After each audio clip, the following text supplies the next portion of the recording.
నీ గుండెల్లో ఉన్న అభిలాష ఏంటి? నీ కడుపును పుట్టిన నీ పిల్లల విషయమే. ఎలా చూడాలని నీ హృదయం ఆశపడుతుంది? నీ కూతుర్ని ఎలా చూడాలి నీ హృదయం ఆశపడుతుంది? మన సంఘం భవిష్యత్తులో ఎలా ఉండాలని మీరు అభిలాషపడుతున్నారు?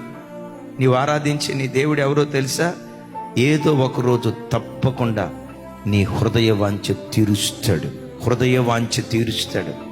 లైవ్ చూస్తున్న బిడ్డలారా, నీ పిల్లల గూర్చి ఏ కలలు కంటున్నావో, భక్తి జీవితాన్ని గూర్చి ఏ కలలు కంటున్నావో, విశ్వాస జీవితాన్ని గూర్చి ఏ కలలు కంటున్నావో, నీ పిల్లల్ని ఎలా చూడాలని ఒక తల్లిగా తండ్రిగా నువ్వు ఆశపడ్డావో, నజరేయుడైన యేసు నామం పేరిట నీ హృదయ వాంఛ నా దేవుడు తీర్చునుగాక. నీ మనోభిలాషను దేవుడు నెరవేర్చునుగాక. నీ కుమార్తె విషయమై ఏది ఆశపడ్డావో, నీ కొడుకు విషయమై ఏం ఆశపడ్డావో, నీ ఉద్యోగ విషయంలో ఏం ఆశపడ్డావో, నీ పిల్లల భవిష్యత్తు విషయమై ఏం ఆశపడ్డావో, నీ హృదయపు మనోభిలాష దేవుడు నిశ్చయముగా నెరవేర్చునుగాక.